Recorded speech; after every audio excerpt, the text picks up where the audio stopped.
Hello students, आज के इस वीडियो लेक्चर में हम लोग बात करेंगे उन एंजाइम्स के बारे में जो बैक्टीरिया के डीएनए को रेप्लिकेट करते हैं। यानी बैक्टीरिया में या प्रोकैरियोट्स में जो डीएनए रेप्लिकेशन का टोटल इवेंट्स है, उस इवेंट के लिए कौन कौन से मेन एंजाइम हैं जो यूज़ होते हैं और उनकी मदद से कैसे बैक्टीरिया का डीएनए रेप्लिकेट होता है और उन पर्टिकुलर एंजाइम्स का क्या रोल है, इसकी बात हमें करनी है। ठीक है, तो चलिए इस टॉपिक को आगे बढ़ाते हैं। सबसे पहले हम लोग लिस्टिंग कर लेते हैं कि कौन कौन से एंजाइम हैं हमारे जो बैक्टीरियल डीएनए रेप्लिकेशन के लिए बहुत ज़रूरी हैं। तो देखिए, बैक्टीरिया में डीएनए को रेप्लिकेट करने के लिए जो एंजाइम्स हैं उनकी लिस्ट आपके सामने दिख रही है। इसमें सबसे पहला हमारा है हेलिकेज एंजाइम, है ना। हेलिकेज को हम लोग डीएनए बी बोलते हैं। देखिए यहाँ पे डीएनए की स्पेलिंग अलग है, सिर्फ कैपिटल डी है, बाकी लेटर स्मॉल हैं। तो जब आप बाकी लेटर स्मॉल लिखते हैं तो इसका मतलब ये किसी प्रोटीन का नाम हो जाता है।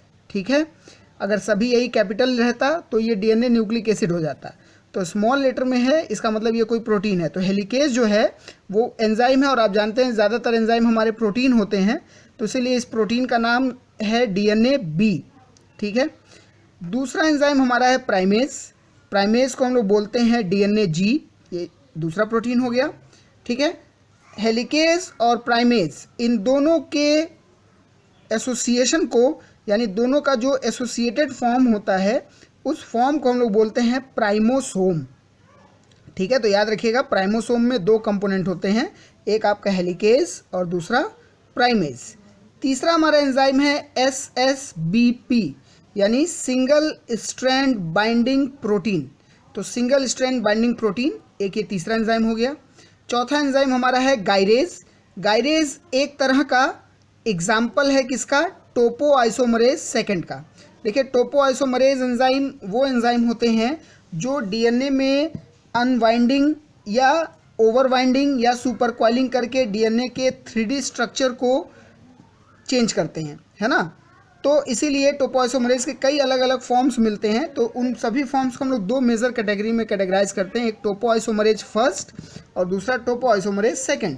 तो ये हमारा टोपो आइसोमरेज सेकंड है यहाँ बैक्टीरिया में, जिसे हम गायरेज के नाम से बुला रहे हैं। ठीक है, और सबसे मेन एंजाइम जो डीएनए बनाएगा वो हमारा है डीएनए पॉलीमरेज। देखिए, डीएनए क्या है, डीएनए को हम लोग डिफाइन करते हैं कि DNA is polymer of deoxyribonucleotides. DNA के न्यूक्लियोटाइड्स को क्या बोलते हैं, डीऑक्सी रिबोन्यूक्लियोटाइड्स।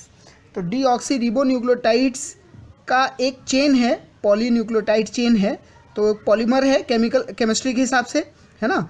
तो इसलिए उस डीएनए पॉलीमर को बनाने वाला एंजाइम क्या होगा, डीएनए पॉलीमरेज, शॉर्ट फॉर्म में डीएनए पॉल बोलते हैं। और सिक्स्थ एंजाइम हमारा जो है वो है डीएनए लाइगेज। ठीक है, तो इतने एंजाइम हैं।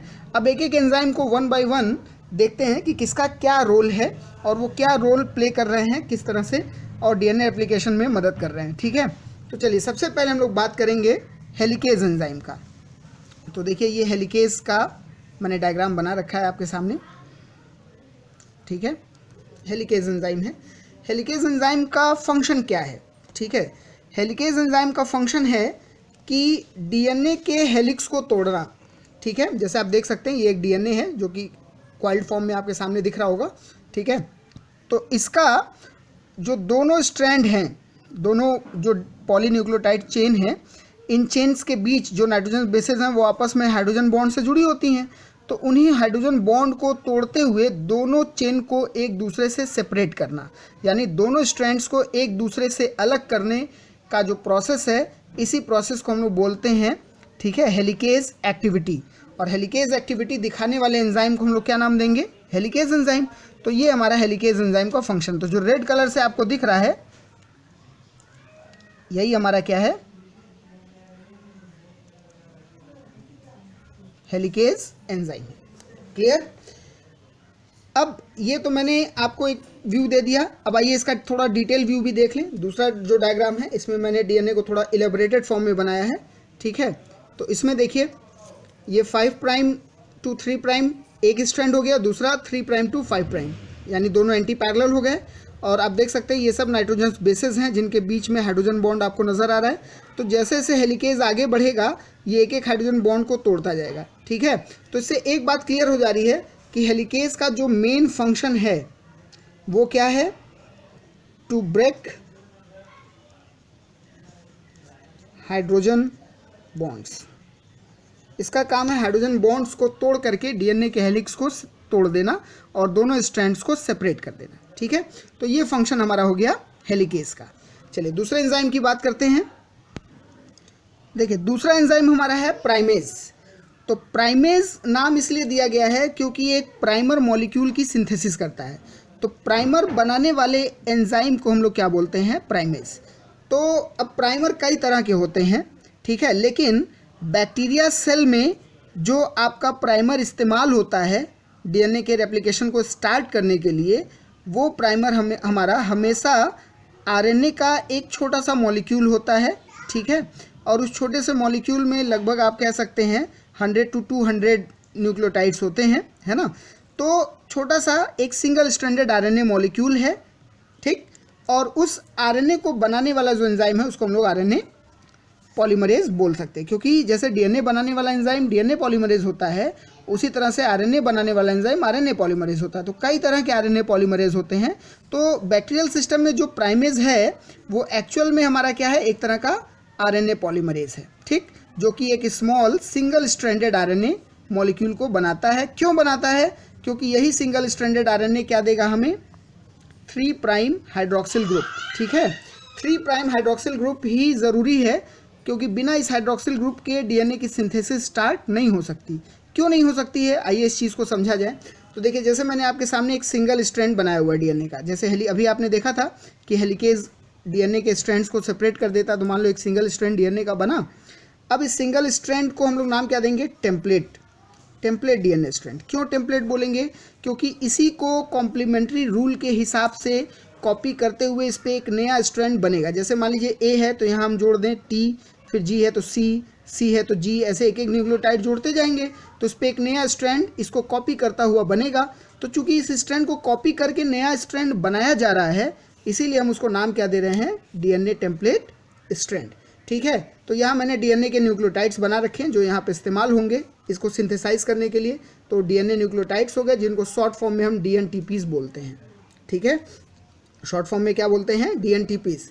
लेकिन सवाल ये उठता है कि अगर सपोज करो जैसे यहाँ पे ए है, तो ए के लिए हमें टी जोड़ना है, टी हमारा यहाँ पे है। अब टी को यहाँ हम लगाएं कैसे, ठीक है, क्योंकि कोई आधार नहीं है, कोई पहले से कोई मॉलिक्यूल नहीं है, कोई रिएक्शन सेंटर नहीं है जहाँ पे हम इस एक न्यूक्लियोटाइड का रिएक्शन करा सकें।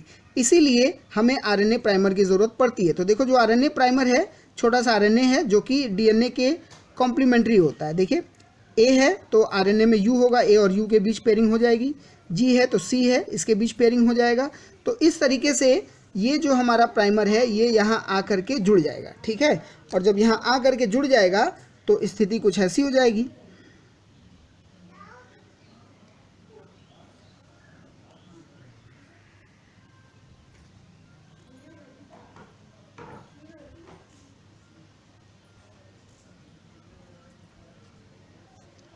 और ये रहा हमारा हाइड्रोक्सिल ग्रुप, ठीक है, जो कि 3 प्राइम पे आकर के लग गया।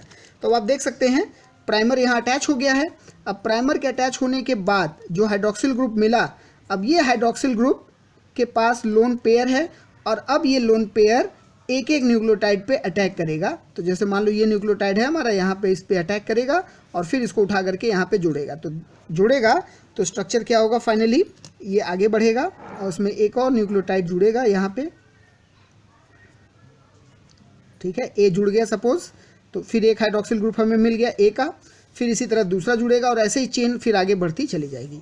तो इस तरीके से बिना प्राइमर के आप कभी भी डीएनए रेप्लिकेशन नहीं कर सकते हैं, चाहे वो नेचुरल सिस्टम हो चाहे वो आर्टिफिशियल सिस्टम हो। इसलिए प्राइमर का होना मस्ट है, ज़रूरी है।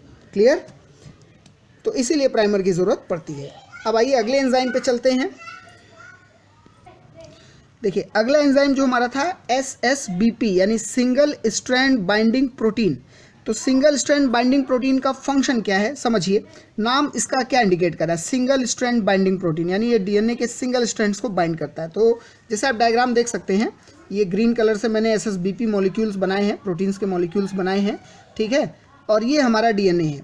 तो जब डीएनए हेलिकेज एंजाइम की मदद से इसके दोनों स्ट्रैंड को सेपरेट किया जाएगा तो जो सिंगल स्ट्रैंड जनरेट होंगे, है ना, उनमें जो नाइट्रोजनस बेसेस ओपन हो जाएंगी वो बहुत ही रिएक्टिव मोड में होंगी और सेल के अंदर एक्वस इन्वायरमेंट है और कई अलग अलग तरह के मॉलिक्यूल्स होते हैं, तो कोई भी केमिकल इस पर रिएक्ट कर सकता है। यानी हमारा जो ये डीएनए का स्ट्रैंड सेपरेट हो रहा है ये किसी दूसरे केमिकल से रिएक्ट करके डिस्ट्रॉय हो सकता है।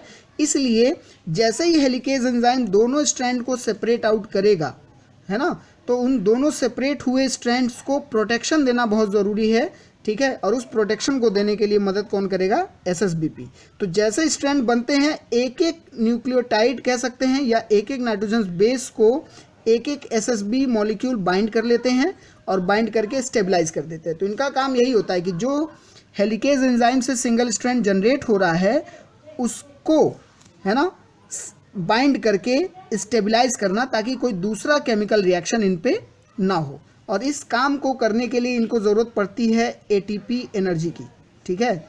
बिना एटीपी के ये काम नहीं कर सकते, तो एटीपी एनर्जी की ज़रूरत इनको पड़ती है ताकि ये आसानी से अपने फंक्शन को परफॉर्म करें। तो ये इनका फंक्शन हो गया। चलिए नेक्स्ट एंजाइम देखते हैं। चलिए देखिए, जो नेक्स्ट एंजाइम है हमारा गायरेज। तो गायरेज को हम लोग बात किए थे कि गायरेज एक तरह का टोपोआइसोमरेज 2 है। तो गायरेज के फंक्शन को समझिए, ध्यान दीजिए। अब आप देख सकते हैं यहाँ मैंने एक डीएनए बनाया हुआ है, ठीक है। और ये जो हमारा डीएनए है ना, ये डीएनए बिल्कुल रस्सी की तरह ऐठा हुआ है। जैसे रस्सी में दो रस्सियाँ होती हैं और आपस में ट्विस्टेड होती हैं, उस तरह से एक ट्विस्टेड हेलिकल मॉलिक्यूल है ये। तो जब हेलिकेज एंजाइम, ये हेलिकेज एंजाइम है, जब हेलिकेज एंजाइम इसके एक साइड से स्ट्रैंड्स को अलग करना शुरू करेगा तो उस अलग करने की वजह से बाकी मॉलिक्यूल पे एक टेंशन फोर्स लगेगा, ठीक है। ठीक वैसे ही है जैसे आपने बचपन में किया होगा कि रस्सियाँ इस तरह से ऐठी हो तो उसके दोनों किनारों को पकड़ करके आप ऐसे खींचते हैं। तो जब दोनों किनारों को ऐसे खींचते हैं तो नीचे की जो रस्सी होती है वो उलझ जाती है ना। तो बिल्कुल उसी तरह से जब आप दोनों स्ट्रैंड्स को सेपरेट आउट करेंगे, इसको इधर खींचेंगे, इसको इधर खींचेंगे आप फोर्स के साथ, तो एक टेंशन फोर्स यहाँ पे लगेगा। और उस टेंशन फोर्स की वजह से रिजल्ट क्या होगा कि हमारा जो डीएनए है वो उलझ जाएगा, उलझ करके एक नॉट लाइक स्ट्रक्चर बना लेगा, ठीक है। तो ये नॉट लाइक स्ट्रक्चर बना जिसको हम लोग सुपर कॉइल भी बोलते हैं। तो अब हेलिकेज अगर इसको अलग करेगा तो यहीं आके रुक जाएगा, ठीक है। इसके आगे हेलिकेज एंजाइम इसको अलग नहीं कर पाएगा। नतीजा इस नॉट पर आकर के जब हेलिकेज एंजाइम स्टॉप हो जाएगा तो डीएनए की सिंथेसिस यहीं पे आके रुक जाएगी, ठीक है। तो पूरा डीएनए हमारा रेप्लिकेट नहीं हो पाएगा। तो इस प्रॉब्लम से कैसे उबरें, है ना, इस प्रॉब्लम से कैसे ओवरकम हो पाएँ, कैसे इस प्रॉब्लम को सॉल्व करें, इसी के लिए गायरेज एंजाइम होता है। तो देखिए अब यहीं से मैंने दूसरा डायग्राम यहाँ पे दिखाया है कि अगर गायरेज एंजाइम होगा तो ये सिचुएशन नहीं होगी, बल्कि क्या होगा, कुछ ऐसा होगा, ठीक है। अब आप इसको देखिए, इस केस में आपको क्या दिख रहा है? इस केस में आपको दिख रहा है कि जैसे जैसे दोनों स्ट्रैंड अलग हो रहे हैं आगे हमारा गायरेज एंजाइम बाइंड किया हुआ है, ठीक है। और गायरेज एंजाइम क्या करता है, लगातार डीएनए को घुमाता रहता है। ठीक वैसे ही जैसे आप जब रस्सी को खींच करके अलग कर रहे थे तो नीचे से रस्सी को कोई रोटेट करे अपोजिट डायरेक्शन में तो क्या होगा, उसके जो ट्विस्टेड हेलिक्स हैं वो खुलते जाएंगे, ऑटोमेटिकली लूज हो जाएगा और आसानी से आप उसको खोल पाएंगे। तो एग्जैक्टली सेम चीज़ यहाँ पे हो रही है कि जैसे से हेलिकेज आगे कर रहा है ये इसको क्या कर रहा है, घुमा रहा है ताकि आसानी से खुल जाए। तो इसके वजह से क्या हो रहा है, नॉट नहीं बन पा रही है और ये डीएनए के इस ट्विस्टिंग को घटा रहा है, खोल रहा है। तो इसके इस प्रोसेस को हम लोग बोलते हैं निगेटिव सुपर कॉइलिंग, ठीक है। जब भी डीएनए में अनवाइंडिंग होती है तो अनवाइंडिंग होने को हम लोग क्या बोलते हैं, negative super coiling. Negative super coiling को आप डीएनए अनवाइंडिंग बोल सकते हैं, ठीक है। तो डीएनए अनवाइंडिंग यहाँ पे हो रही है और इसी वजह से डीएनए हमारा क्या हो रहा है, धीरे धीरे रिलैक्स हो रहा है, ठीक। तो इस तरह से ये हेलिकेज को मदद कर रहा है कि बिना नॉट बने हुए आसानी से ये डीएनए को ओपन करता हुआ जाए ताकि डीएनए की सिंथेसिस कंटिन्यूअसली हो पाए, बीच में कहीं स्टॉप ना हो जाए। क्लियर। चलिए नेक्स्ट एंजाइम की बात कर लेते हैं। नेक्स्ट एंजाइम हमारा है डीएनए लाइगेज, ठीक। देखिए डीएनए लाइगेज है। तो डीएनए लाइगेज का काम क्या होता है, डीएनए लाइगेज का काम होता है डीएनए के मॉलिक्यूल्स को आपस में जोड़ना। अब चाहे वो डबल स्ट्रैंडेड डीएनए हो या फिर सिंगल स्ट्रैंडेड डीएनए हो, कोई भी डीएनए होगा उसको ये आपस में जोड़ देगा। तो जैसे पहला वाला केस देखिए, यहाँ पे 2 डबल स्ट्रैंडेड डीएनए के टुकड़े हैं, फ्रैगमेंट्स हैं, और इन फ्रैगमेंट्स को ये सील कर रहा है, सील करके एक सिंगल डीएनए मॉलिक्यूल जनरेट कर रहा है। और इस काम को करने के लिए इसको भी एटीपी एनर्जी की ज़रूरत पड़ती है, ठीक है। सेम वही चीज़ यहाँ पे सिंगल स्ट्रैंडेड डीएनए है, इनको आपस में ये सील करके एक पूरा कंप्लीट मॉलिक्यूल तैयार कर रहा है, ठीक है। तो अब आप समझ सकते हैं डीएनए के स्ट्रैंड्स को जोड़ना मतलब यहाँ पे जो न्यूक्लियोटाइड होगा और यहाँ पे जो न्यूक्लियोटाइड होगा, दोनों न्यूक्लियोटाइड्स के बीच में रिएक्शन कराना। तो आप जानते हैं डीएनए के स्ट्रैंड्स में जो पॉलीन्यूक्लियोटाइड चेन है उसमें एक न्यूक्लियोटाइड दूसरे न्यूक्लियोटाइड से जब जुड़ता है तो कौन सा बॉन्ड बनता है? फॉस्फोडाइईस्टर बॉन्ड। यानी डीएनए लाइगेज का काम क्या हो गया? डीएनए लाइगेज का काम हो गया फॉर्मेशन ऑफ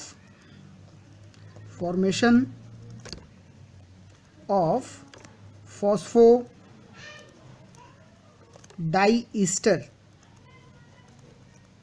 बॉन्ड।